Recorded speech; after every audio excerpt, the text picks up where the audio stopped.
How's it going, guys? Welcome back to TheBlueShifting and welcome back to House of Fata Morgana, a Requiem for Innocence. I have to start off with an apology. Apparently, I stopped last episode in the worst place, which is right here.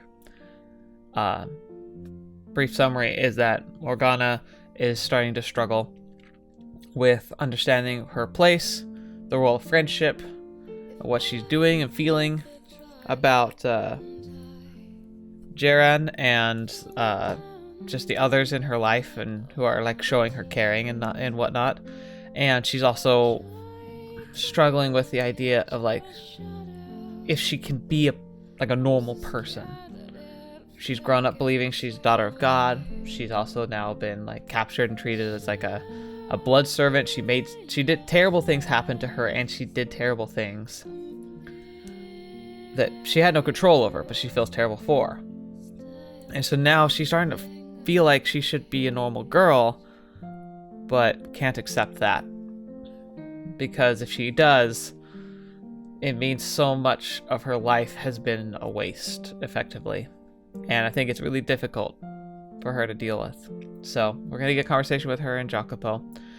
I'm not going to say any more because we're going to jump right into it. But thank you guys. I apologize. It happens when I go through games blind. Sometimes I pick a poor place to stop. So let's go ahead and jump right in and see how this goes. The sun's coming up. Look at that. Pretty impressive, huh? The sun's light even reaches this deep, dark corner of the world. I mean, of course it does, but I don't know. For some reason, it seems particularly bright today. Hey, Morgana? Can I ask how you ended up here? What happened? Did you get in a fight with Jaren? Something like that. Huh. Well, there's something you don't see every day. But I guess whenever you have more than one person in the same place, problems are going to arise eventually. Jaren can be a bit, well, excessively frank. So I'm sure she didn't mean to hurt you, whatever she said. No, it wasn't her. I lashed out at her, unprovoked.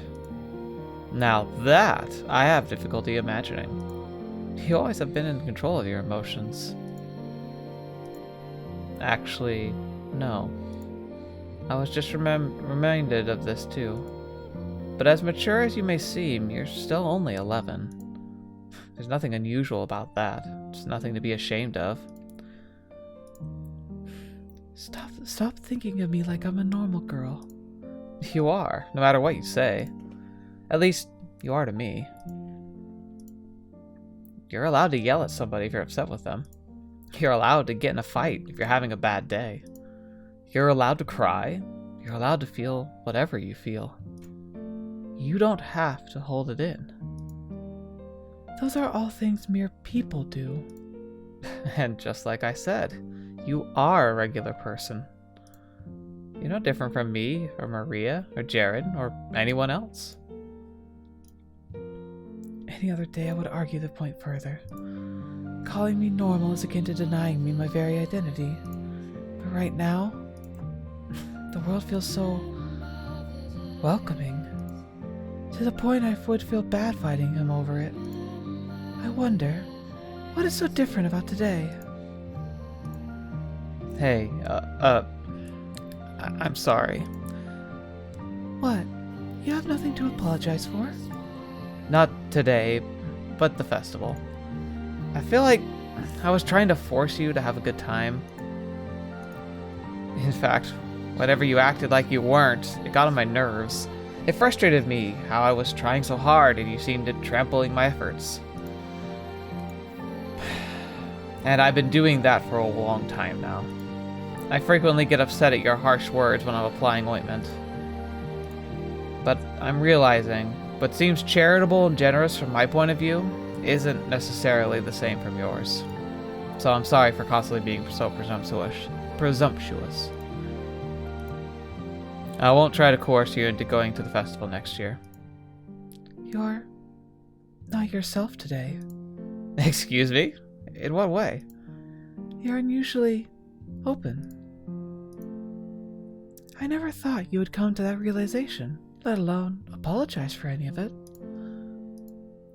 It certainly wasn't in my initial plans for the day, but for whatever reason, having you so close seems to have that effect on me. And for you too, if I may be so presumptuous. So it does. Well, we're on the same page about one thing. That said, I don't intend to back down on the ointment. I'm doing it because I want to. So just tell yourself you're generously allowing me to have my way, if you would. Are you okay with that? You already said you weren't going to back down, so why are you even asking? Do as you please. That I will. But I won't stop complaining either. That's my girl. I'll have to practice not letting it get under my skin as much then. Yeah? To this day? Yeah? What's up? To this day, I've never forgotten what my life was like 2 years ago. I have dreams. I have nightmares about it. My episode back there was caused by one of those flashbacks. Oh dang, that'd do it. I can't escape from the nightmares. They're always there, always right behind me. Sometimes I can feel the pain like I'm there again. Sometimes it's even worse than the real thing. I fear sleep. Will I ever be free from the Lord's terror? You will.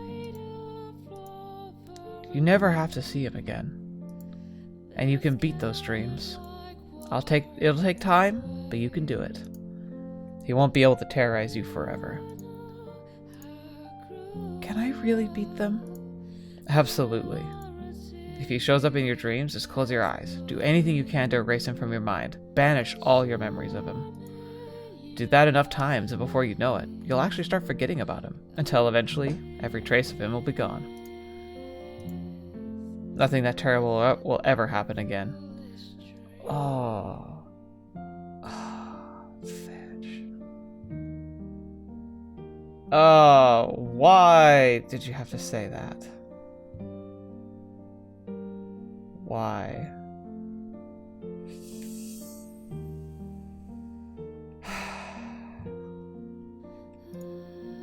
You have my word. You can believe me. Everything will be okay. The Lord's not long for this world anyway, given how much hatred he's garnished from his people. And in any event, should it come to it, I'll take his head off myself. Don't do anything to put your life at risk. Huh? If you end up dying, I'll have nightmares of a different variety. Fair enough. You know, you're not acting much like yourself today either. That caught me off guard. Not in a bad way, though. I take it back. Burn in hell. Thanks.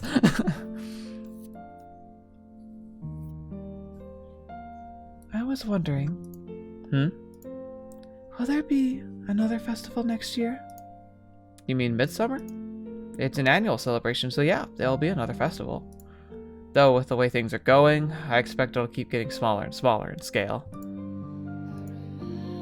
Why do you ask? Morgana? I would not be opposed to going again next time. Don't think you have to do it if you don't want to. I don't. Well, alright. Would it be presumptuous for me to assume you enjoyed yourself then? I can't say I especially did, no. I don't get it. Why are you saying you'll go next year if you had a bad time this year? Because I get the feeling that might change with time. Really? Yes. Alright, then I'll remind you when the time comes. Next year, the year after, and every year after that. You do that. So hey, are you still planning to head out on your own when you get older? I am, yes. So, nothing's changed there, huh? All I do there is take up space. That's not your reason for wanting to leave, is it? You know that's not true. You keep the place clean, you cook for the girls, you do plenty else to help out. If anything, I'd say you only take up space far less than the other kids your age. When I was younger, I did so much more to help so many others. I may as well be blazing about doing nothing compared to what I did when I once was able to accomplish. You know, I've avoided asking this question for a while, but what was your life like before you ended up here? You don't have to tell me if you don't want to. I am the daughter of... Morgana? Why can I not bring myself to say I'm the daughter of God? That I'm a saint, that I'm not like the rest of you? That my blood has miraculous powers? It's all the truth, so why? Why do I fear acknowledging that I am not one of them? I am the daughter of the church. I helped spread the word of God. I assumed it was something like that. Did you grow up in a church then? Something of the sort. Well, the past is the past. What you did then, what you could do then, isn't necessarily what you have to do now. As far as I'm concerned, you're more than pulling your weight. If you don't want to stay at the brothel, that's one thing, but don't feel like you're not contributing enough. Tell me. What? Tell me about when you were younger. Why? Or don't. You don't have to. I never said I wouldn't. I'm just surprised to see you showing any interest in me. Today's just full of surprises. I think I mentioned how I don't remember much about my childhood. I have a vague memory of how the language sounded, as well as wheat fields stretching as far as the eye can see. I loved just sitting and watching it sway back and forth in the wind, like waves in an ocean of gold. I assume my parents were there with me, though I can't say for sure. I just remember there were pleasant days. I don't remember where I was born or what it was called, only that it was somewhere far from here. How did you end up in this city? Do you really not remember? I assume I was sold off. I found an opportunity and managed to escape. Running and running and running for who knows how many days until finally a city came into view. And into the slums I went. I only have scattered fragments of memories of that time. I assume it was so unpleasant my mind shut it all out. I thought family were supposed to be there. We're supposed to be those who wouldn't throw you out onto the streets. Huh? That's what Maria said. Oh yeah, she did, didn't she? Not every family's the same. Some will, some won't. My guess is that they were financially unable to keep me. But you know, nothing says you have to be blood related to be family. Maybe the first one throws you out doesn't mean you can't go find yourself a new one. What happens next? What? In your story, what happens next? Oh, you want me to keep going? I was kind of hoping you'd gotten bored. But alright. Living in the slums, surviving day to day was my first priority. I was too young to get any real work, so I became a thief. Heathen. Shall I burn in hell? I bet I'm completely irredeemable in your eyes. I've stolen, lied, deceived, and even killed people. What? I killed several guards in the slave revolt. And that wasn't the first time either. Even as a child, my hands were not free of blood. You are a sinner. A vile, wretched, miserable sinner. That I am. Burn in hell. I'm sure I will, once I'm dead. When you were younger, what did you kill? Maria's told you about what the brothel used to be like, right? Real run down, smaller than it is now. She has, yes. This isn't exactly the safest neighborhood now, and back then it was even worse. Our gang hadn't formed up yet, so naturally we weren't doing peacekeeping work either. One day, Becca Maria was 12 and I was 14. A thief broke into the brothel. He attempted to rape her. As I watched the man knock her down and climb on top of her, my blood boiled. All I could think about was getting him off of her. And so I killed him. Fetch, man. Dang. It was the first time I'd ever taken someone else's life. I was shaking from head to toe for I don't even know how long. I could never imagine that happening to Maria. She's a tough woman, absolutely. And I wouldn't be surprised if she was calmer than me, but she was still only 12 at the time. Right about your age, in fact. Strong as she may be, she couldn't possibly have overcome the full-grown man. The only reason I didn't end up dead is because I attacked him from behind while he was distracted.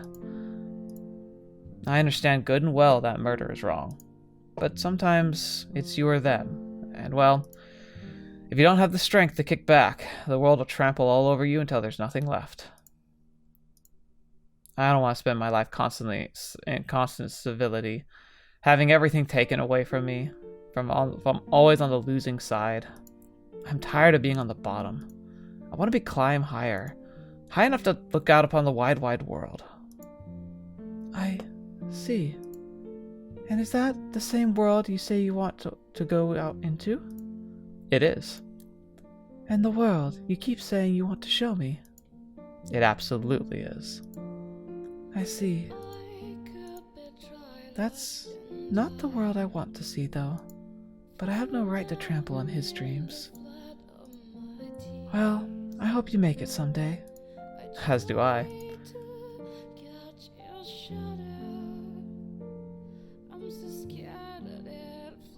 Alright, we're almost there.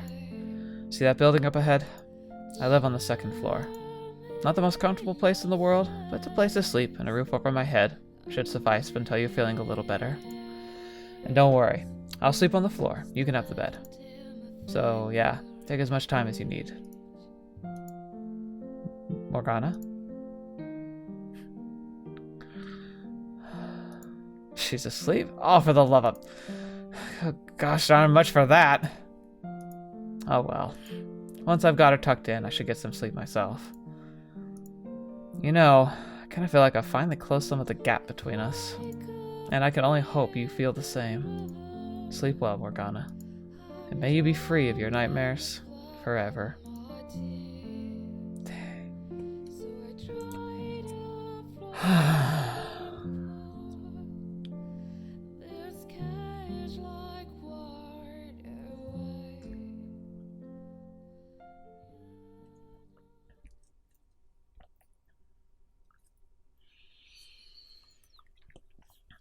I can see what you guys meant.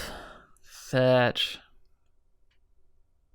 God, there's like, it's such a good scene, and then there's just those carefully calculated little lines that suddenly just like, ugh!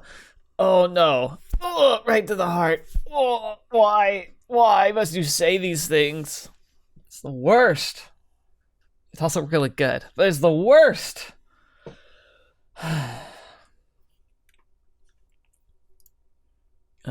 Morning already. Or it's an afternoon. I know I slept funky. I've got this like kick in my neck. It's like really sore, especially if I like tilt my head like that. It sucks. I don't know why or what happened. Either way, it's about time I got up. Oh, my back hurts. Like, why? Oh, right. I slept on the floor and...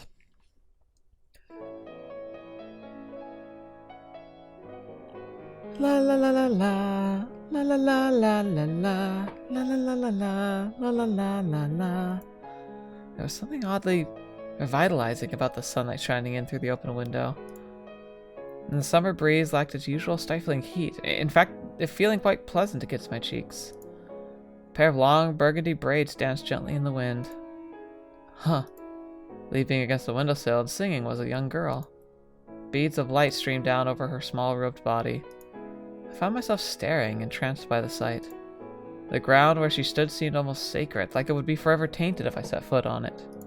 The sound of her voice washed over me like a wave and seeped into my half-asleep body, permeating every fiber of my being.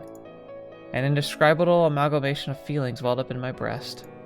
It was a feeling similar to the first time I'd heard her sing, only incomparably more profound. It took everything I had to keep from the fire from appearing on my face, spilling from my lips.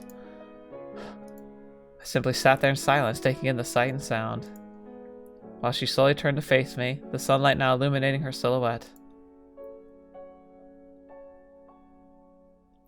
Oh. For just a moment. I'm guessing he's dreaming, but wow. Oh, I thought you were still asleep. Good morning.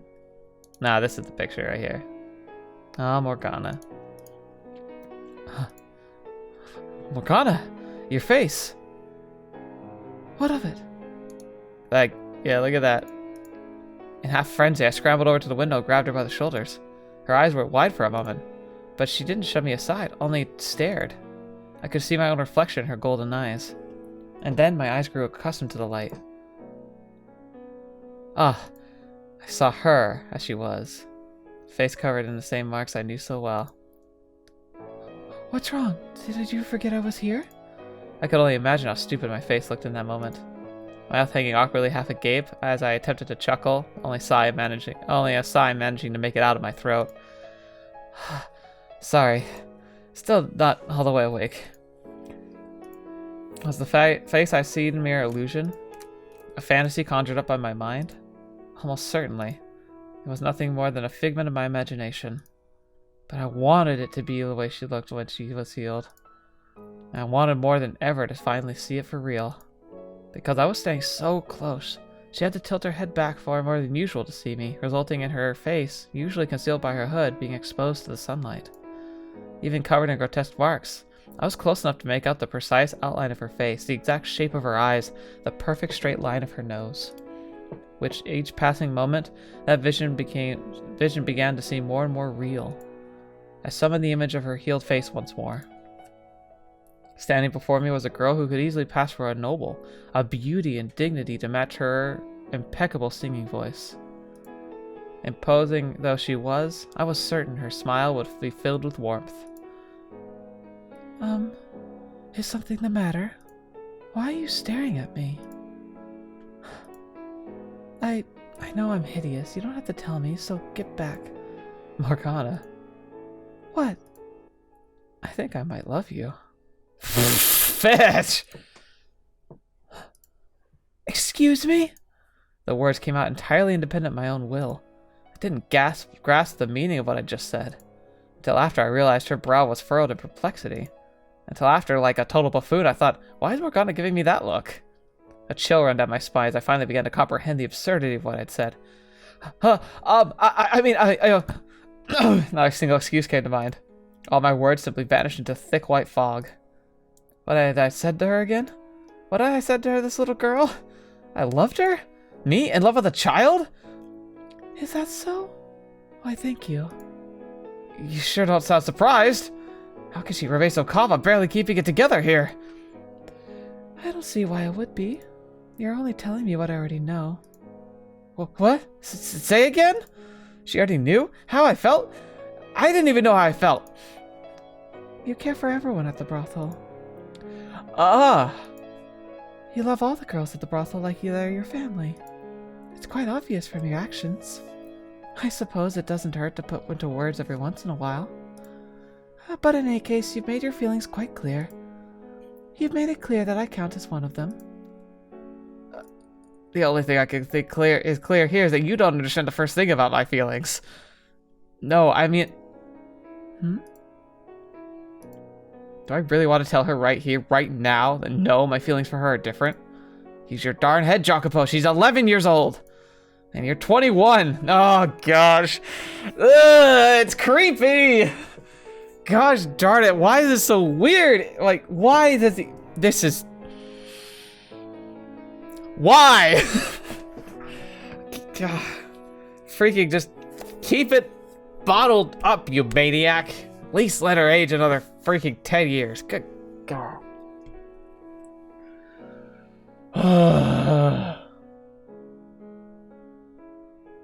Fetch.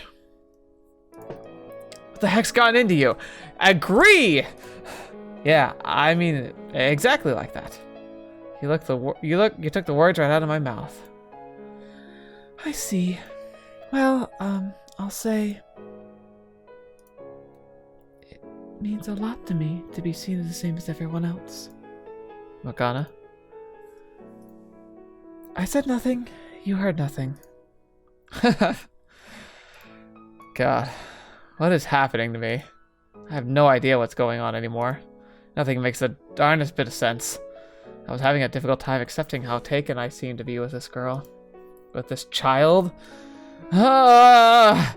I covered my face with my hands, groaning and trying my best not to pay any mind to the pair of perplexed eyes I could feel staring a hole through me. And I thought, I have to at least wait until she turns 16. Oh gosh!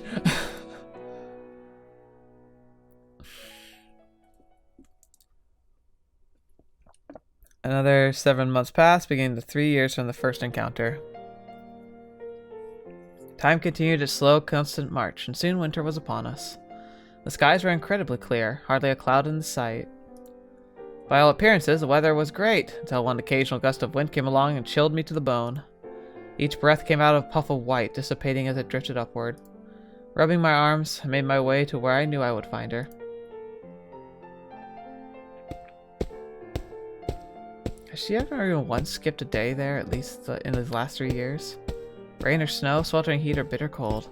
She always seems to be here when I come looking. I let out a little sigh and then called for her.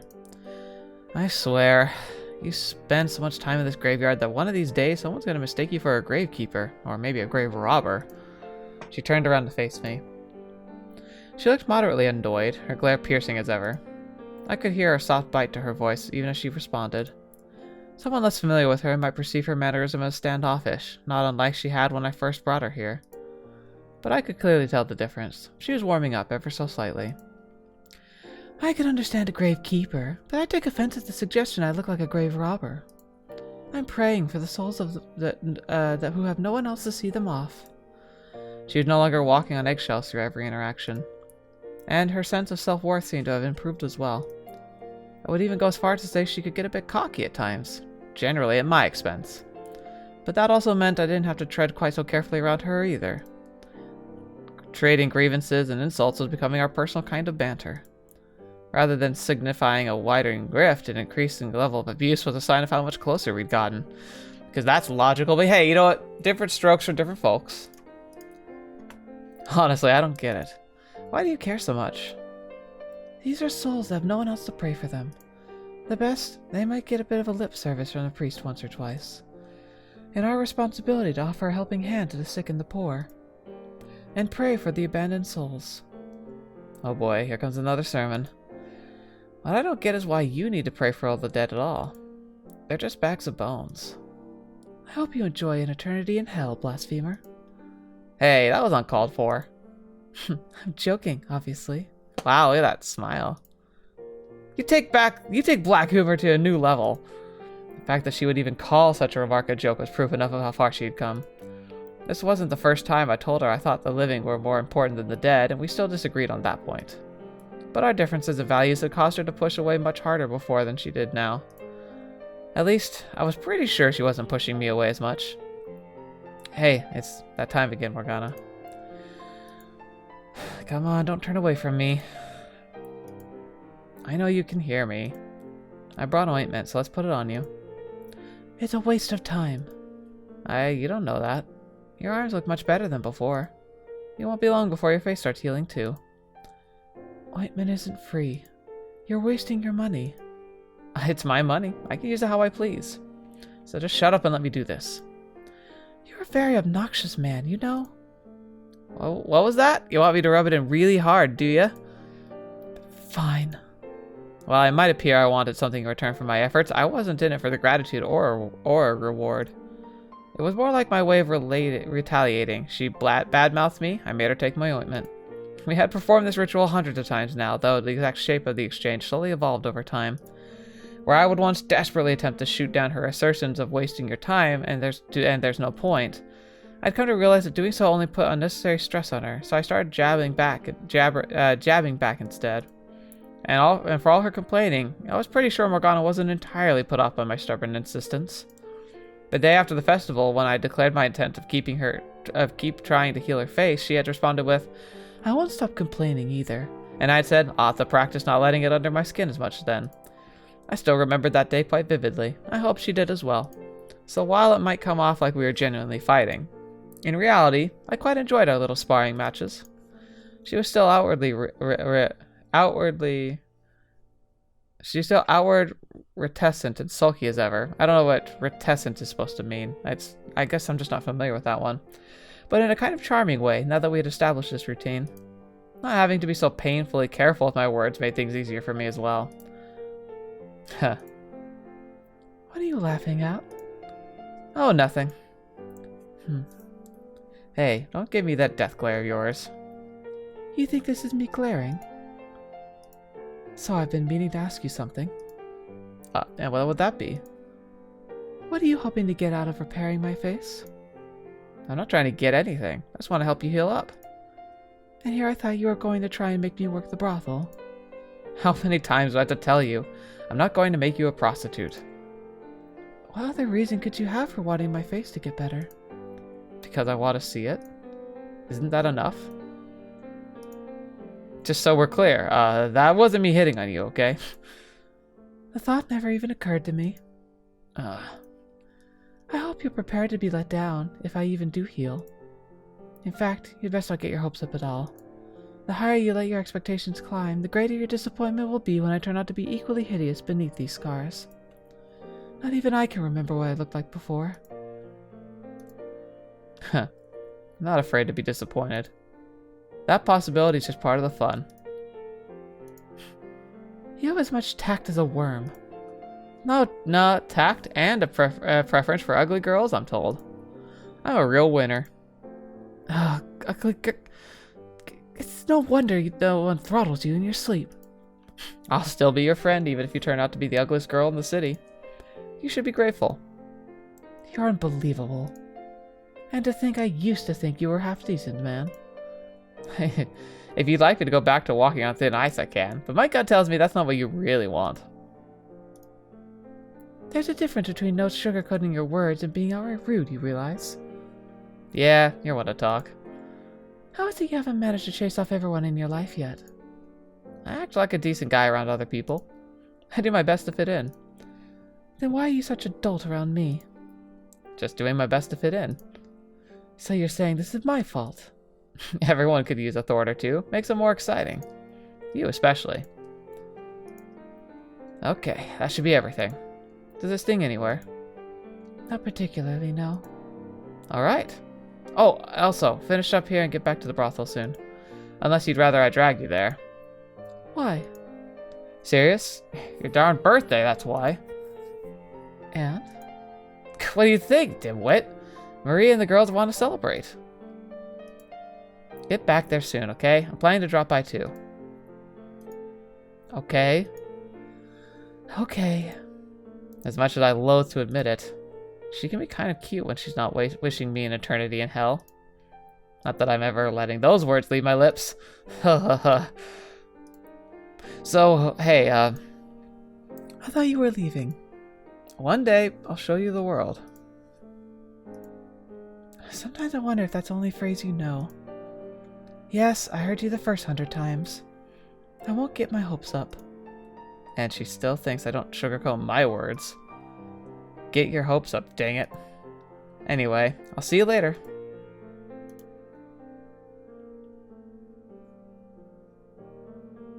I had every intention of making good on that promise, and I had more than enough reason to believe I could. Though admittedly, it wasn't until recently I could say it with such confidence. I was no longer a mere slum rat's fantasy. Our ranks were getting stronger by the day. Discontent with the Lord was up, but overall, so was our morale. I could feel it. The time was near. Though the biggest motivating factor lay elsewhere, in something had occurred to me about a month earlier. I had yet to share that little nugget with anyone else, though. This could be the key to bringing it all together. But I need to keep my head in the right place today. It's Morgana's birthday above anything else. Planning this revolution can wait another day. I was probably a bit too eager to get started. my judgment clouded by anticipation. The very thought that I could soon be someone of real significance. And that excitement had probably leaked a bit into my conversation with Morgana. If only. Because I think I know what this means. If this is the birthday I'm thinking it is. If only I had understood. I truly grasped the extent of my own capabilities, where I should have been focusing my efforts. Then perhaps we could have ended up on a very different path. But it would not be until much later. Okay, so the format here, I'm looking, because they have Easter eggs here sometimes, so I was checking it, but yeah. That I came to realize the error of my ways. About time you showed up. Get in here and give us a hand, would you? I was engulfed in the scent of roasting meat as soon as I stepped through the back door of the brothel. It smelled like it had been seasoned with herbs, kicking my appetite into high gear. For the common man, culinary herbs was a delicacy, expensive and not something you could get your hands on easily. And that went doubly so for us in the slums. This is much more elaborate than I was expecting.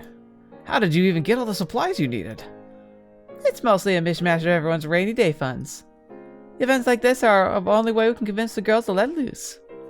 Everyone's also concerned about making sure they've got plenty saved up, which ain't a bad thing in itself, but they're gonna end up stressing themselves straight to the grave. I smirked. Maria's heart was always with the girls. Obviously, the party is still for Morgana, but parties were meant to be enjoyed by everyone involved, not just only the star. It would have been even better if we could have given all the girls night off and partied till we dropped. But unfortunately, business isn't strong enough to afford that. And I'd rather not deal with a bunch of blue-balled buffoons being to me about it either. So all the girls who couldn't take off are getting an extra slice of meat to make up for it. You're on cutting duty. And make sure to cut them exactly the same size. Don't want anyone blowing their top about not getting their fair share.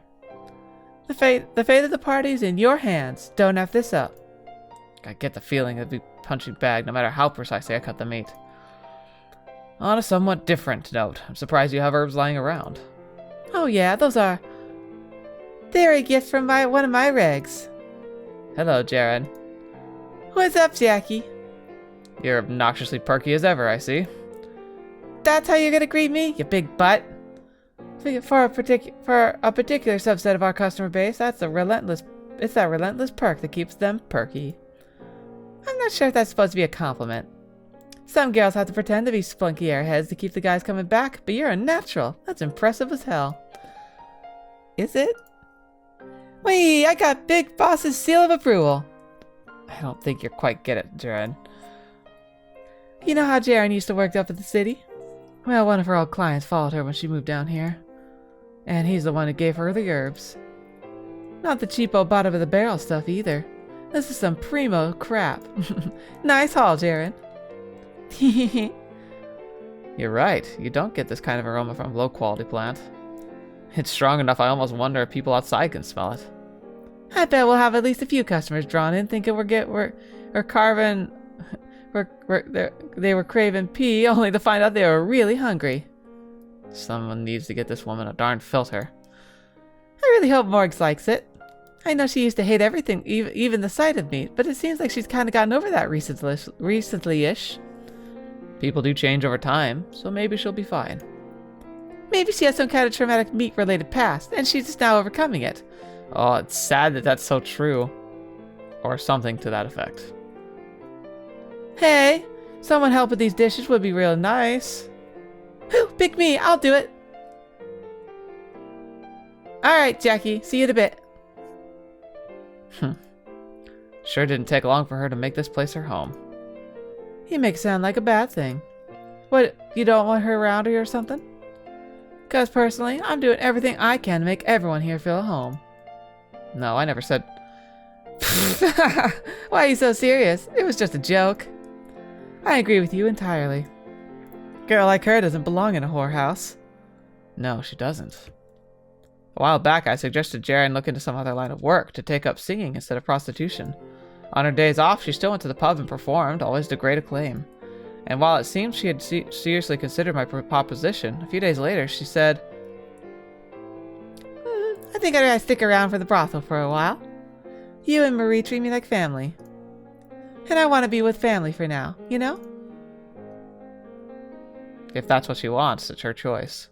I have no right to force what I think is best on her. So, question. Yeah? Have you decided what you're going to give her? I haven't the faintest idea what you're referring to.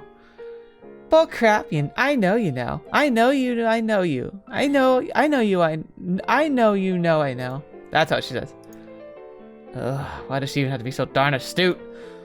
Or is it just that obvious? I hadn't spoken about my feelings for Morgana with anyone since I'd realized I had them. Not even Maria, my close friend. And she had a way of seeing right through me. And while she often poked fun at me about the age difference, she never actually mocked me. Not seriously, at least. Though she did avoid bringing it up when Jaren was around, out of respect for her feelings. Pretty much all the other girls seemed to have picked up on it, so Jaren likely had as well. Then again, it was Jaren, so it was equally likely she hadn't an inkling. After one particularly extensive round of teasing, Maria had gone on to say, in the end, all that really matters is that you're happy. Sure, I feel bad for Jaren. But ultimately, being you, we were born in hell and back together. If I had to pick one of you, it'd be you. If I had to pick one of you, it'd be you. And yeah, I know, cheesy as F. You don't have to tell me. But hey, there's still a chance Morgana will give you the most brutal rejection of all time. Heck, I'd even call that one more likely the alternative. That was her way of showing support. Support. So, what'd you get her? As your big sister, I'd be happy to check out the present before you give it to her. Make sure you don't make too big of a butt out of yourself. Again, I'm older than you, and again, we're not related. Huh. I bought a necklace as per your suggestion. Girls appreciate that sort of thing, don't they? Most do. Me, I've got a taste for knives and other such pointy things. I doubt she has much interest in those, though. Sometimes I wonder if you're actually a girl. Excuse you. When's the last guy you saw with busts like this? I'm pretty darn smoking if I do say so myself. You telling me this body doesn't light a fire in your loins? Not even a spark. I've grown so accustomed to seeing you over the years, you don't even register in that part of my brain. Is that how it works? You spend so much time with someone you go numb? Would you rather I did find you arousing? Heck no. You as much lay a finger on me, I'll make sure you never get it up again. Then don't bring up the subject. I'm going to choose to believe she means I won't get up on my feet again. So? Today's the day, right? You give her the present, you finally tell her how you feel? Excuse me, why would I? Don't be a wuss. It's about darn time you manned up and told her. I think you've got a better chance than you think. Do I need to remind you how old she is? 12, as of today. Practically an adult. I was knee-deep in dick by that age. Fetch. You're comparing her to you? The longer you hold off saying something, the more difficult it becomes. Break a leg. Party's gonna be in the back, so I won't be any customers around to interfere. Alright. Anywho, I got decorations to put up. You get going, meat boy. Huh. Would waiting until she turned 16 really be putting it off for too long? How would I even go about saying it, assuming I actually did? Even if your face isn't healed in 4 years, I'll take you as my lifetime partner, Morgana. God, no, that's terrible. There has to be a better way to put it. So much for a nice, relaxing birthday party.